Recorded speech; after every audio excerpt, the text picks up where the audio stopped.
buenos días, muy buenas tardes o muy buenas noches, dependiendo la hora a la que vean este video. Estamos en la asignatura de mantenimiento y reparación 1 y hoy vamos a conocer las partes de la tarjeta madre. En el dibujo que observan en la pantalla hay diferentes componentes de una tarjeta madre. Vamos a comenzar con la placa o circuito impreso. Las partes que ilumine son partes que usted debe copiar en su cuaderno. Y comencemos, les decía, por la placa de circuito impreso. Aquí tenemos dos conceptos y uno es la placa de circuito impreso y la otra es buses.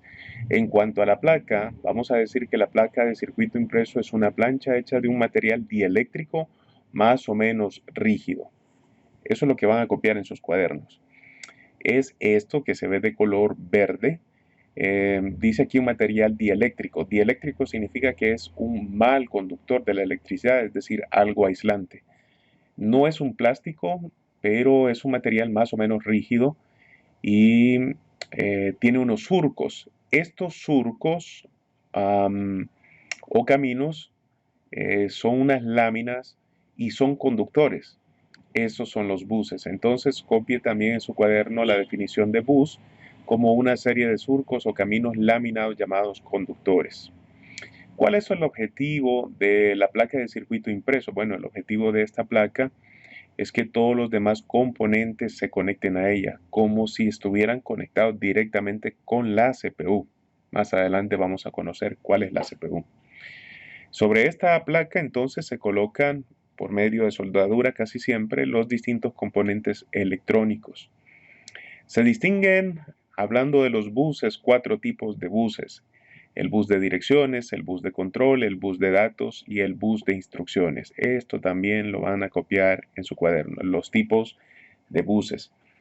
Algunos otros autores hablan de otros tipos de buses. Por ejemplo, algunos van a decir que existen los buses paralelos, los buses seriales, los buses integrados, los buses de expansión, los buses periféricos, etcétera, etcétera. Pero nosotros en nuestra asignatura solo vamos a hablar de 4 tipos de buses: el bus de direcciones, el bus de control, el bus de datos y el bus de instrucciones. Hay algo curioso respecto a las placas de circuito impreso, y es que fueron inventadas por Paul Eisler, pero no fueron fabricadas directamente para computadoras, sino más bien para una radio en el año de 1936. Entonces todo lo verde sería la placa de circuito impreso, y esos verdes que se ven de un verde más pálido se le llaman buses. Esas laminitas son como si fueran un cableado. Dijimos anteriormente que los buses conectan todas las cosas al CPU. Entonces necesitamos hablar acerca del zócalo del CPU. El zócalo del CPU, en inglés llamado socket, es conocido como la interfaz física a la que se conecta el procesador. Copie lo que está iluminado en este momento. Cada zócalo consta de una serie de pines o conectores planos que corresponden a la parte inferior del procesador. Cuando aparecen nuevas arquitecturas de procesadores, entonces aparecen nuevos tipos de zócalos. Acá en la imagen le estoy mostrando un zócalo LGA 1155, que, si no le miento, es un zócalo o socket que permite poner en él un procesador i7. No estoy seguro si se puede conectar en él un i9, pero de un i7 sí estoy seguro. Entonces, esto es el zócalo. Dijimos que en el zócalo se conecta el procesador. El procesador, también a veces llamado microprocesador o la CPU. Por favor, copien en su cuaderno este concepto. La CPU es la unidad central de proceso, del inglés Central Process Unit. A veces también se le llama procesador, a veces se le llama microprocesador. Es el chip más importante que se encuentra dentro de un ordenador. El trabajo de la CPU es interpretar las diferentes instrucciones de un programa, de cualquier programa, por ejemplo, de Word, Excel, del mismo sistema operativo, etc., a través de operaciones básicas aritmético-lógicas. Vamos a copiar esto también, este concepto, lo vamos a copiar en su cuaderno. De forma general, se le suele llamar CPU al gabinete que contiene la CPU. Yo no quiero decir con esto que es incorrecto o que es correcto llamarle CPU. Lo importante es entender que el gabinete contiene la tarjeta madre y en la tarjeta madre está la CPU, que la CPU es un chip bastante complejo y que podríamos compararlo como el corazón de todo el ordenador. Por ahí pasa el procesamiento de la información. Por acá tengo imágenes de un Core i7 y también una imagen de la competencia, que este es de otra compañía llamada AMD y este es un procesador Ryzen, que es la competencia directa de la compañía Intel. Dijimos que el procesador es el chip más importante del ordenador. Como su trabajo es tan importante, suele calentar un poco, por lo que habitualmente encima de la CPU o del microprocesador se coloca un disipador de calor. Entonces vamos a copiar el concepto disipador de calor y vamos a decir que junto con el ventilador, perdón, se encargan de la refrigeración de la CPU. Una CPU que esté calentando causa fallos en la computadora. Por eso es importante que tenga un disipador y que tenga un ventilador. En la imagen que le muestro, ahí hay diferentes tipos de disipadores. Y aquí hay un diseño moderno de un disipador. Está bastante bonito. Sobre el disipador suele ir entonces un ventilador. El ventilador es un dispositivo electromagnético cuya función principal es refrigerar el ordenador. Vamos a copiar ese concepto que acabo de iluminar. En un equipo puede que haya más de un ventilador, pero habitualmente hay uno que está dedicado exclusivamente a enfriar el microprocesador. A ese se le llama ventilador de la CPU, el cual actúa junto con un disipador de calor para mantener la temperatura en rangos óptimos. En la imagen le muestro por ahí un ventilador genérico. Esto va sobre el disipador, tal como se muestra aquí en la imagen. Está el zócalo del procesador, se pone el procesador en el zócalo, sobre el procesador va el disipador de calor y encima de este va el ventilador de la CPU. Otro chip importante dentro de la placa base o tarjeta madre es el puente norte y el puente sur. A ambos se les conoce como chipset. El puente norte suele estar muy cerca del procesador y en este caso tenemos aquí el puente norte. Es este procesador. Vamos a decir que cada tarjeta madre incorpora dos chips especializados a los cuales se le conoce en conjunto como chipset o conjunto de chips. Son dos en total. Uno de ellos es el puente norte o North Bridge en inglés y el otro es el puente sur o South Bridge. Vamos a decir que el puente norte es el circuito integrado más importante de los dos, hablando del conjunto de chips, y constituye el corazón de la placa madre. Antes dijimos que el procesador o CPU o la CPU es el corazón del ordenador, pero el puente norte sería el corazón entonces de la placa madre. Recibe el nombre de puente norte porque se encuentra en la parte superior de las placas que tienen un formato ATX y está bastante cerca del procesador. Si regresamos a la imagen podemos ver en este dibujo que este chip se encuentra cerca del procesador y por eso recibe el nombre de puente norte. Entonces, como concepto vamos a copiar puente norte, conjunto de chip, y vamos a decir que el puente norte es el circuito integrado más importante del conjunto de chip y constituye el corazón de la placa madre. Pero vamos a copiar su función y vamos a decir que su función principal es la de controlar el funcionamiento del bus del procesador. Controla las funciones de acceso que van desde el microprocesador hasta la tarjeta de video, que puede ser una AGP o una PCI Express, hacia la memoria RAM, hacia el video integrado, dependiendo de la placa madre y también dependiendo del SUSBrush.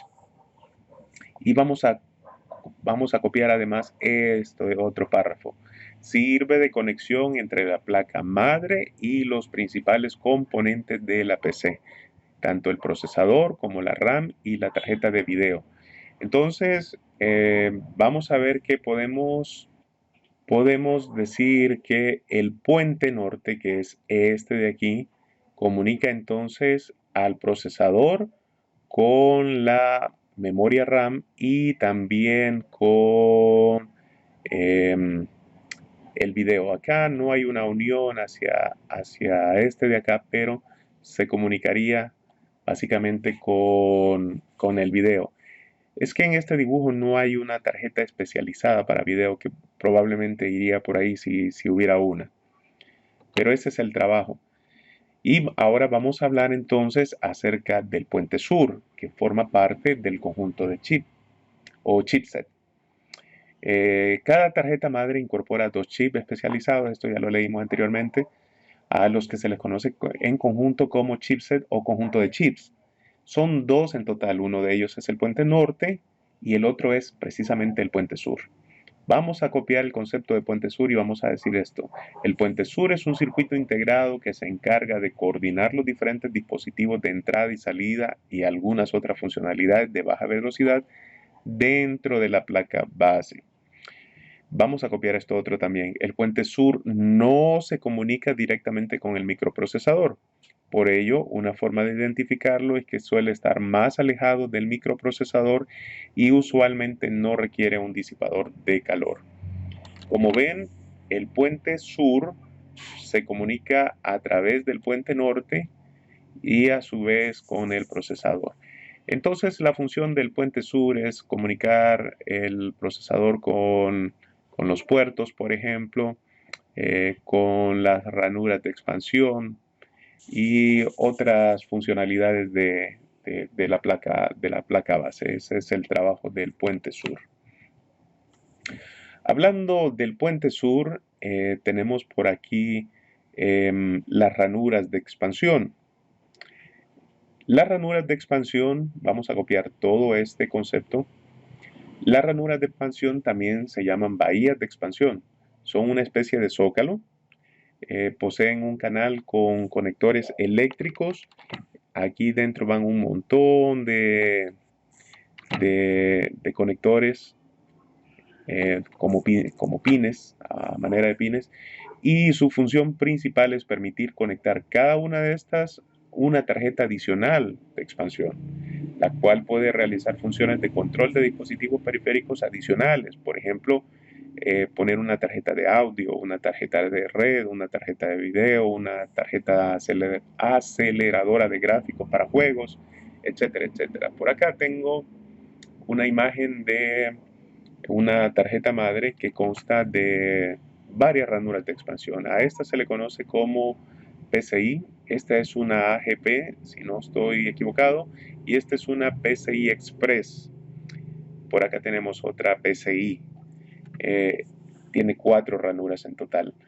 Una tarjeta madre, dependiendo del fabricante, puede tener muchísimas ranuras de expansión y hay otras que no están aquí. Hay diferentes tipos de ranuras de expansión, pero estas son posiblemente las más comunes. Luego vamos a hablar de otros componentes, por ejemplo, la memoria RAM. Y la memoria RAM, que es este dispositivo, es uno de los componentes más importantes de una tarjeta madre, o que va conectado en una tarjeta madre, uno de los componentes más importantes de una computadora. Los módulos de memoria RAM, vamos a copiar este concepto. Básicamente es la memoria principal del sistema y como tal dispone de una gran velocidad de lectura y escritura, ya que se comunica con casi todas las partes de un PC, pero al mismo tiempo sigue estando por detrás en importancia de la memoria caché de la CPU. Déjenme pensar un poco. y más bien vamos a copiar todo esto aquí. Vamos a decir que la memoria RAM, RAM viene de las siglas Random Access Memory o memoria de acceso aleatorio. Es un componente que tiene como mayor finalidad crear un puente entre el sistema operativo, el software, el procesador y otros dispositivos para que estos cambien información. A mí me gusta pensar en la memoria RAM como una mesa de trabajo donde usted pone sus útiles. Entre más grande es la memoria RAM, usted puede poner más cuadernos, más libros, más cosas. Si tiene una memoria RAM pequeña, entonces no puede poner tantas cosas. Y si necesita, si solo cabe, por ejemplo, un cuaderno para escribir y necesita cambiar de cuaderno, usted tiene que quitar ese cuaderno, cerrarlo, quitarlo, poner el otro, abrirlo, utilizarlo. Y si quiere regresar al cuaderno anterior, tiene que quitar el segundo y volver. Entonces, la memoria RAM, una analogía que puede funcionar es esto, es como una mesa, entre más grande sea la memoria RAM, más cosas se pueden poner sobre ella. Entonces, la memoria RAM funciona como un espacio donde los programas pueden colocar sus datos. El sistema operativo coloca datos de manera temporal, porque todo lo que está en la RAM se borra cuando se corta la energía. El procesador puede utilizarla, o de hecho la utiliza para colocar ahí datos, y hay intercambio de información entre los diferentes componentes a través de ella. Entonces, vamos a copiar este concepto acerca de memoria RAM. Y como dato, vamos a decir que es un tipo de memoria volátil. ¿Qué significa eso? Que todos los datos que se almacenan se mantendrán en ella mientras la PC esté encendida y sus datos se pierden al apagar la PC.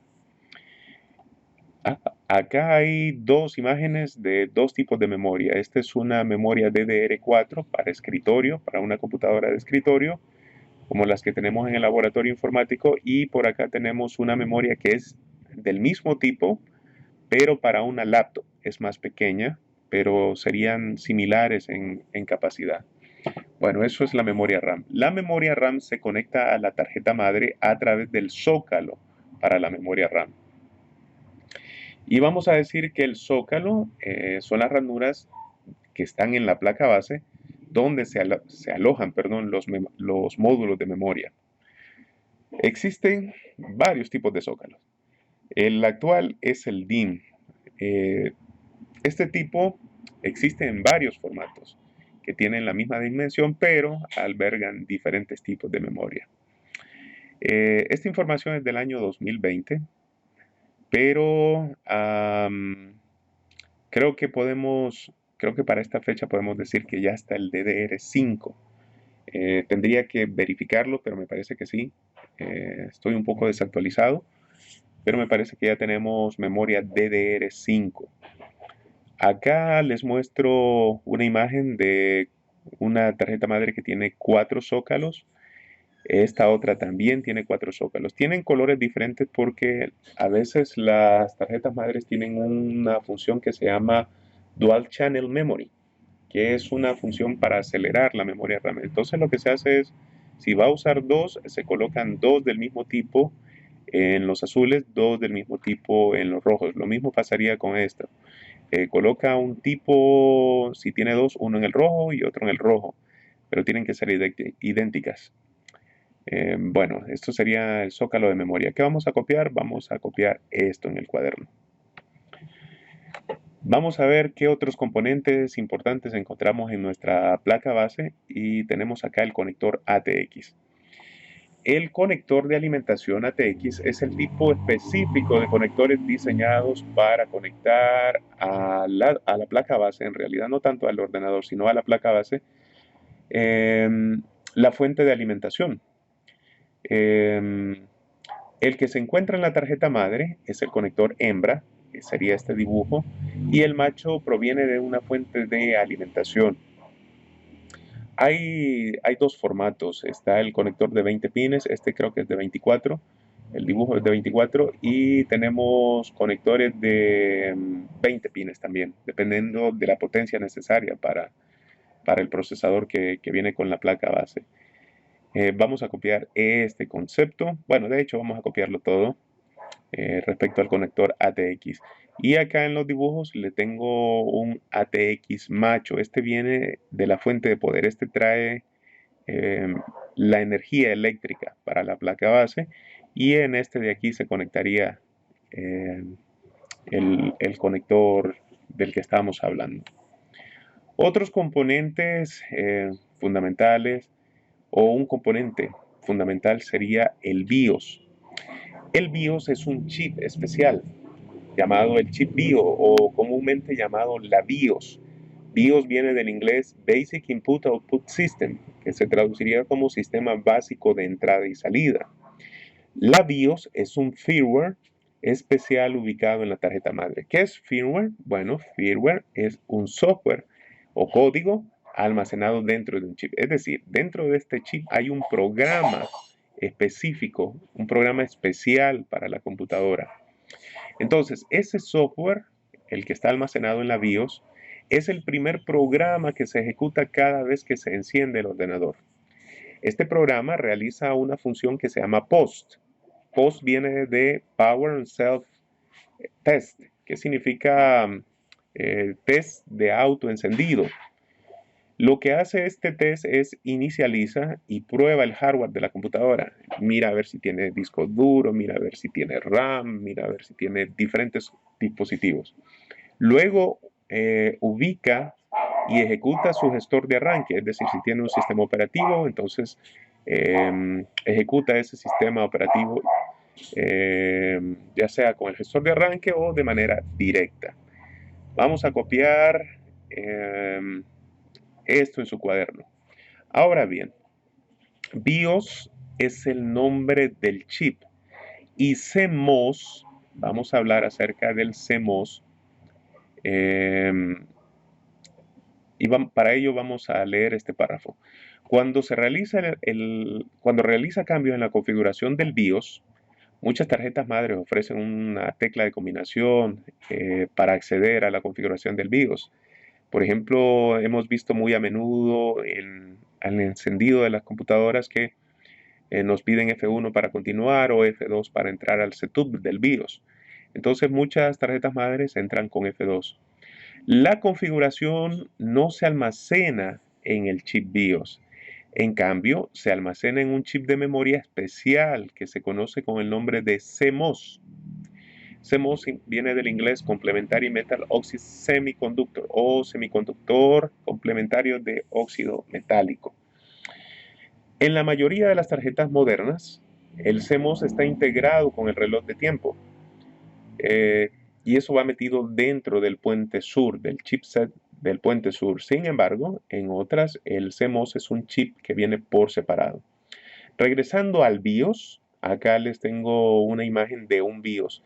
Este BIOS es intercambiable, se podría sacar y poner otro en su lugar y entonces tendríamos un programa de configuración diferente.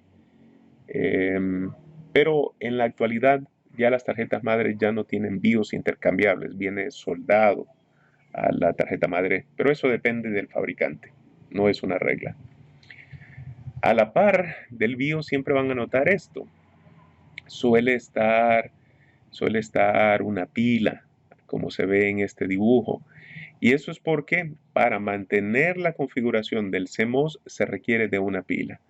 Entonces habíamos dicho que de BIOS CMOS vamos a copiar esto, pero como aquí también estamos hablando del CMOS, ahí mismo vamos a copiar este otro párrafo. Es decir, vamos a copiar los títulos BIOS CMOS y vamos a copiar lo que tengo iluminado en este momento. Hablemos entonces de la pila del CMOS, esta que tengo dibujada por acá. La pila del CMOS, a veces llamado batería, es incorrecto llamarle batería, pero es muy común que se le diga la batería. Es una pila de iones de litio. La más común es la 2032R 2032 y suele ser de 3 voltios, 3.3 voltios y tiene un tamaño más o menos de una moneda de 5 centavos. Estas pilas suelen durar por ahí entre 8, 10 años, 12 años, dependiendo. Si tenía, dependiendo del fabricante, si estaba en buen estado, etcétera, etcétera. Entonces vamos a decir, la pila del CMOS. La pila sirve para mantener toda la configuración de la BIOS CMOS, por ejemplo, la hora y la fecha, la configuración del disco duro, aun cuando la tarjeta madre se desconecta de la fuente de alimentación. Es decir, cuando bajamos los breakers, si la pila está en buen estado, entonces mantiene la configuración del BIOS CMOS.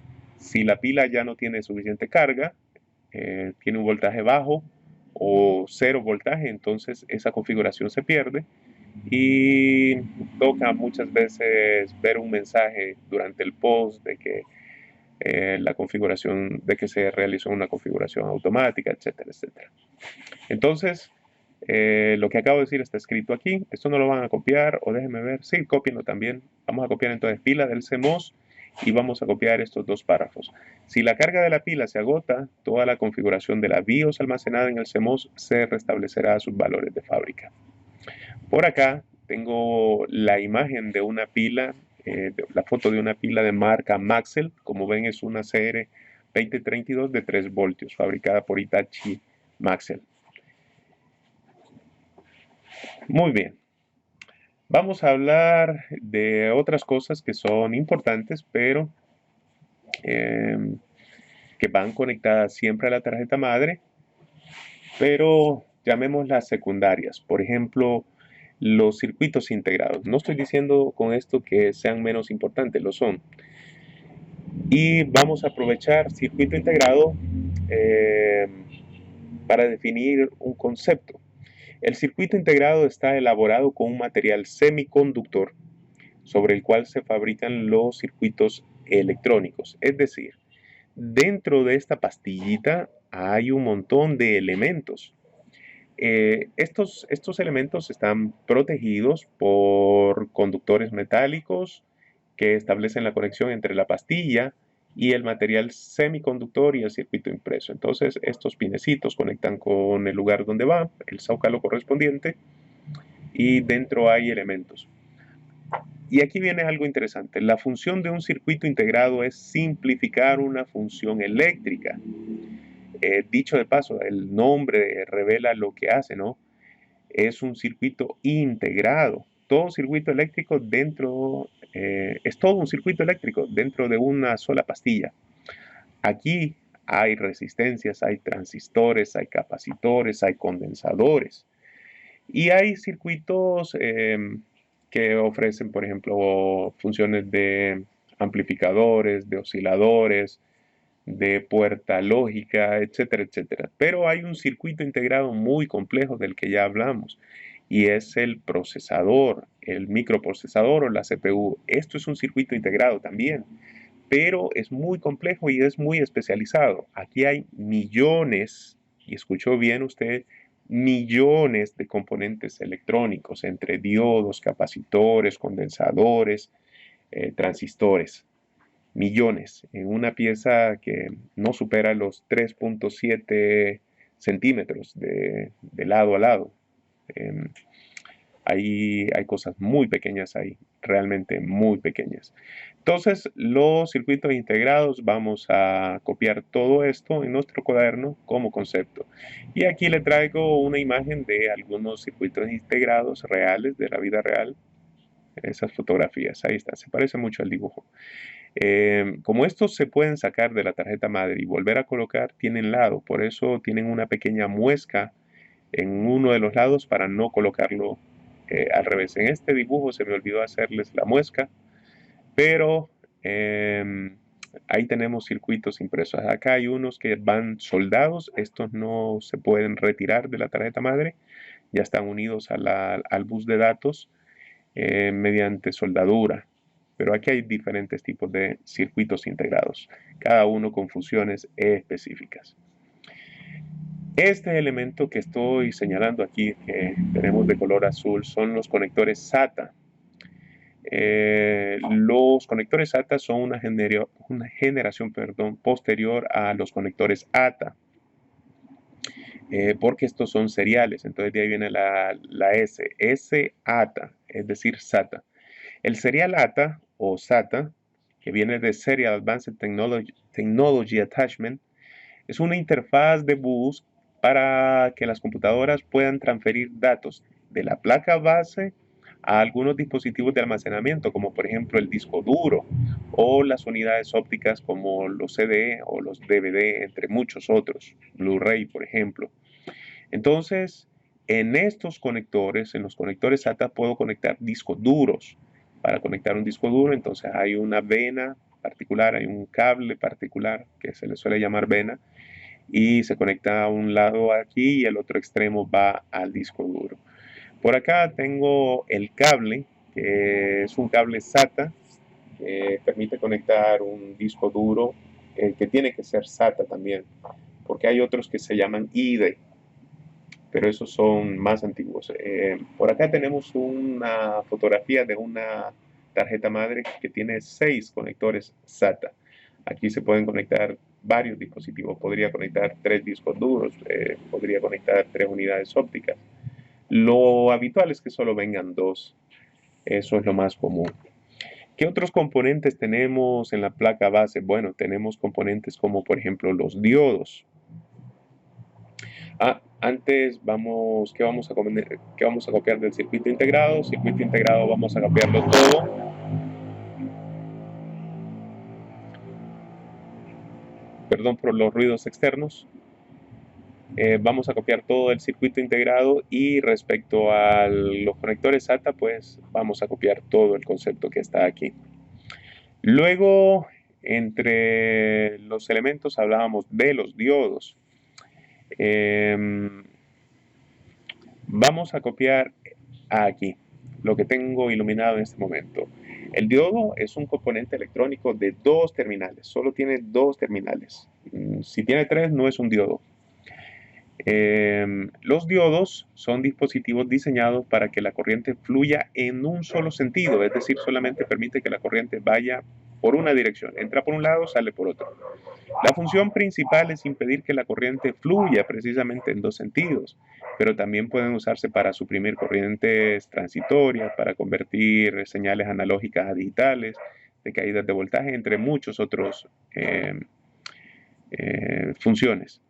Existen diversos tipos de diodos. Hay diodos especiales como por ejemplo los diodos LED, que serían estos rojos, aunque no solo hay rojos, hay verdes, hay blancos, amarillos, azules, etcétera, etcétera. Y estos diodos emiten luz, por eso se llaman LED, Light Emission Diode o diodo emisor de luz. Por ejemplo, las lucitas que uno ve enfrente de la computadora cuando uno lo enciende o las luces que uno ve en el teclado son este tipo de diodos, diodos LED. Pero también hay diodos Zener, por ejemplo, que se usan para mantener un potencial eléctrico y otros tipos de diodo. Un diodo de señal, un diodo emisor de luz, diodos de infrarrojo, por ejemplo, los que usa el control remoto de su tele, diodos fotodiodos, que estos captan la luz, etcétera, etcétera. Hay diversos tipos de diodos, usted puede investigarlos. En el dibujo por acá tengo, estos serían diodos emisores de luz y estos son otros tipos de diodos. Repito, esto es lo que vamos a copiar en el cuaderno respecto a los diodos. Resistencias. Vamos a hablar de las resistencias. Las resistencias o resistores es una de las magnitudes. Mire, cuando hablamos de resistencia eléctrica es una magnitud que existe en electricidad y se define como la oposición que presenta, que impide que pase la electricidad. Es lo que se opone al paso de la electricidad. La unidad que se utiliza para medir la resistencia es el ohmio y se usa este símbolo que está aquí y se representa con la letra R. Pero por otro lado, los resistores, o sea, la resistencia eléctrica es la oposición que ofrece cualquier componente al paso de la electricidad.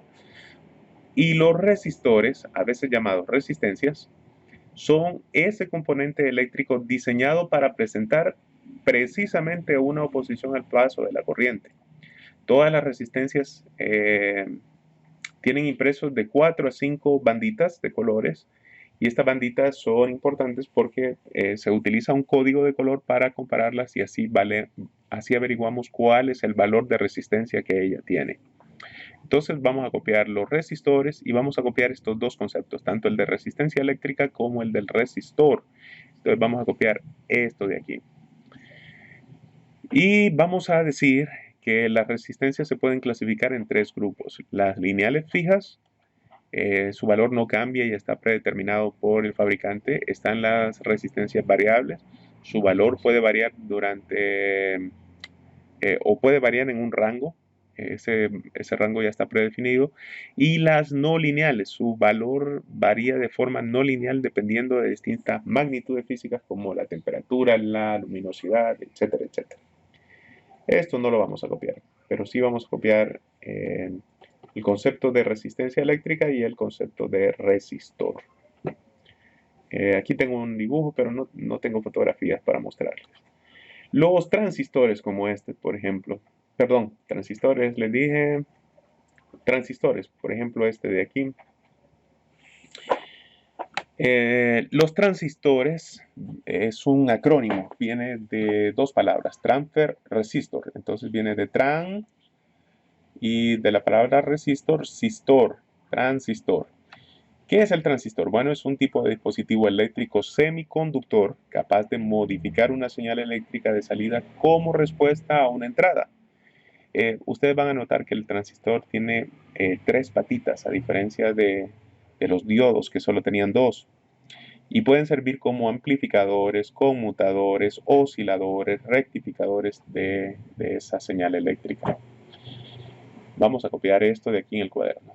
Como dato, vamos a decir que el primer transistor de contacto apareció en Alemania en 1948, mientras que el primero de alta frecuencia fue inventado hasta 1953 en los Estados Unidos.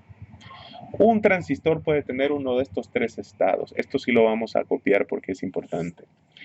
En activa significa que solo permite el paso de un nivel de corriente variable, más o menos corriente, es decir, puede hacer que pase poquita corriente, puede hacer que pase bastante corriente.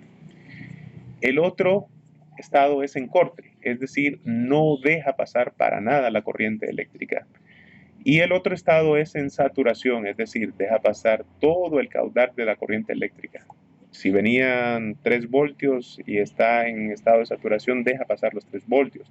En activa podría dejar pasar 1 voltio, 1.5, 1.3, etcétera, etcétera. Y en corte es que no deja pasar la corriente. Entonces, y esto también lo van a copiar, el transistor actúa como una llave de la pila. Ustedes, cuando hay agua, ustedes pueden abrirla poquito, pueden abrirla bastante, pueden cerrarla. Puede estar abierto, puede estar cerrado total o parcialmente. Todo transistor, y esto también lo van a copiar, es decir, vamos a copiar todo en realidad. Todo transistor consta de tres elementos: la base, el emisor y el colector. Y esas son las tres patitas: la base, el emisor y el conector. En la misma analogía de la llave de la tubería, la base sería el ancho del tubo. O sea, entre más ancho el tubo, estamos hablando de una base más grande. El emisor es por donde entra la corriente, es decir, el tubo que viene de la calle. Y el colector es por donde sale. En el caso de una llave sería la boca de la llave, por donde sale el agua. Esa sería la analogía. Entonces, vamos a copiar todo esto respecto a los transistores. Por acá les traigo imágenes de diferentes transistores. En realidad todos estos se parecen. Hay otros tipos, pero esas son fotos de algunos transistores. Dentro del procesador hay transistores, pero son microscópicos, muy, muy pequeños. Hay millones de ellos. Vamos a hablar ahora de los jumpers. Por acá teníamos los diodos. Sí, ya hablamos de los diodos. Como ven, ahí tienen otro tipo de diodo. Estos dos son diodos diferentes. Estos son LED, emisores de luz, y estos son otro tipo de diodo.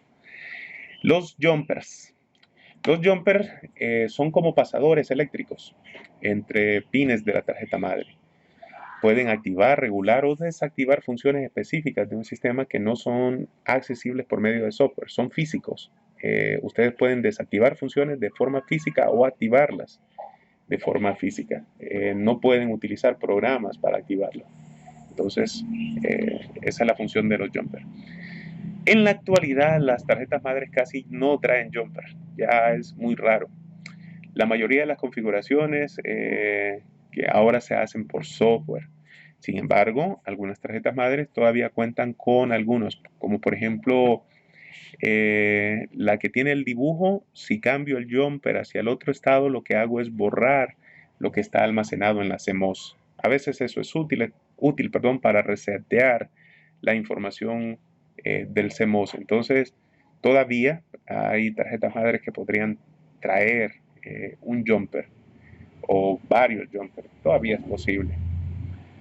¿Qué vamos a copiar? Vamos a copiar esto en nuestro cuaderno. Perdón, hasta aquí. El concepto de software ustedes ya lo conocen, que es programa informático. Y aquí está el dibujo del jumper. El jumper es el azul, los otros son los pines. Cuando están en esta posición, por ejemplo, ahí no hay, se dice que está abierto, la función no está haciendo nada, y luego traen un pin marcado que se une con el otro, por ejemplo, uno este con este, y ahí la función está cerrado. Bueno, estos de aquí, que se parecen un poco, bueno, de hecho son pines. En esta imagen, estas patitas se llaman pines. Y acá también tenemos esas patitas que son pines. Pero estos pines en particular cumplen una función específica y se llaman los pines del panel frontal. En la mayoría de los gabinetes que son ATX, tienen enfrente un botón de encendido, un botón de reset, una luz de cuando el disco duro está trabajando, una luz de encendido.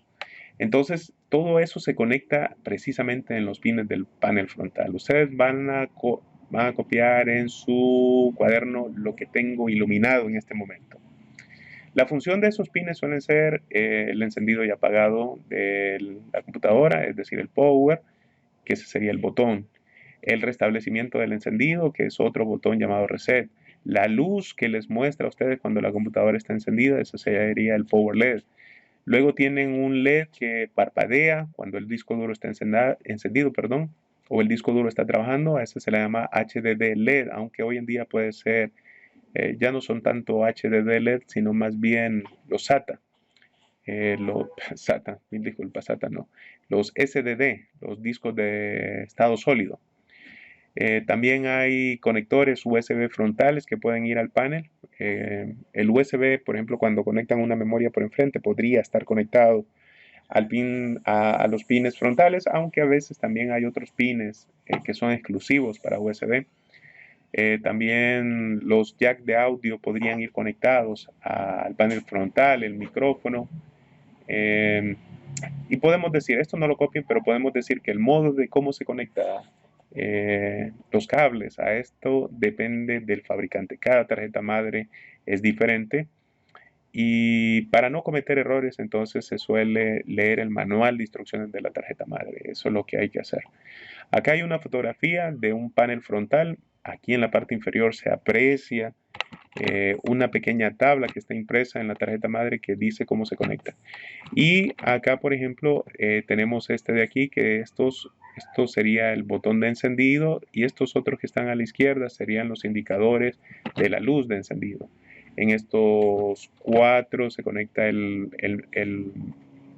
speaker, es decir, el parlantito interno, y estos otros pues depende del fabricante que puede ir conectado ahí. Eso sería los pines del panel frontal. ¿Qué más me quedan? Bueno, me quedan algunas cosas como por ejemplo los capacitores. Vamos a copiar todo esto respecto a los capacitores, que también se les llama condensadores. Y los condensadores lo que hacen es que almacenan de forma temporal un campo eléctrico, es decir, un poquito de energía. A veces yo no sé si han notado que algunos equipos, cuando ustedes los desconectan de la corriente, tarda unos segundos en apagarse la luz. Por ejemplo, los cargadores de portátiles, muchos de ellos usted los desconecta de la corriente, pero la luz que tienen, la que indican que estaban conectados, tarda unos segundos en apagarse. Eso es porque el capacitor o el condensador todavía tenía la energía. La función básica es que eliminan las ondas o los rizos, es decir, los altos y los bajos, más que nada los bajos de corriente eléctrica. Entonces, si en un circuito con corriente, de voltaje continuo hay rizos u ondas, el capacitador entonces puede absorber esos picos e incluso llenar los baches, entonces mantiene nivelado el voltaje. En la imagen, déjeme ver, pensé que tenía imágenes de condensadores, bueno, no lo coloqué, pero se parecen mucho a los del dibujo. ¿Qué otros componentes tenemos? Bueno, tenemos los inductores o bobinas. Vamos a copiar todo lo que está aquí. Los inductores son componentes pasivos de alambres enrollados y lo que crean es un campo magnético. Eso es su función. Almacenan energía en forma de campo magnético. Los inductores son diferentes a los condensadores. Los condensadores, recuerden, dijimos que también almacenaban energía, pero lo hacen en forma de campo eléctrico. Los inductores lo hacen por este fenómeno que es un fenómeno de autoinducción. También en forma de campo eléctrico, pero no son iguales. El condensador y las bobinas o los inductores son diferentes. La energía que almacena el inductor cuando aumenta la intensidad de corriente se puede o puede devolverla cuando ésta disminuye. Ese es el trabajo de él. Entonces, si hay básicamente un pequeño bajón, entonces él devuelve la corriente que tiene almacenada, la devuelve al circuito. Creo que esos son todos los componentes de los que vamos a hablar el día de hoy. Por acá tenemos otras partes, pero esto lo vamos a ver en una clase diferente. Estos son los puertos. Entonces, en la clase de hoy hablamos acerca de la placa base o circuito integrado y los buses. Hablamos del zócalo del procesador o la CPU, del disipador de calor, del ventilador, del zócalo de memoria, de la memoria RAM, de las ranuras de expansión, de los chipsets, tanto del puente norte como del puente sur, de los circuitos integrados, del conector ATX, de los conectores SATA o Serial ATA, de los circuitos integrados, del chip BIOS y el CMOS, de la pila, de los jumpers, del panel frontal, de los capacitores, de los diodos. Aquí hay un elemento del que no he hablado y son los rectificadores. Este también lo van a copiar y van a copiar todo en su cuaderno. Los rectificadores son dispositivos electrónicos que transforman una corriente alterna en corriente continua. La corriente alterna es la que va de positivo a negativo en un periodo pequeño de tiempo y luego de positivo a negativo. Y la corriente directa siempre va de lo positivo a lo negativo. Usted me va a decir, ¿por qué al revés? Es que fluye en ese orden, pero, a ver, no, pero me lo dije mal, va del negativo al positivo. Fluye en ese orden, pero los electrones se acumulan en la parte positiva, por eso se llama positiva, y hay menos electrones en la parte negativa. Pues estos componentes son más frecuentes en la fuente de poder. Es raro hallárselos en las tarjetas madre, los hay, pero se hallan más en las tarjetas, se hallan más en las fuentes de poder. Pero hay circuitos especiales diseñados en la tarjeta madre que podrían tener un rectificador. Vamos a ver, sí, esos son todos los elementos de los que vamos a hablar hoy. Copie en su cuaderno y les reviso en una clase posterior.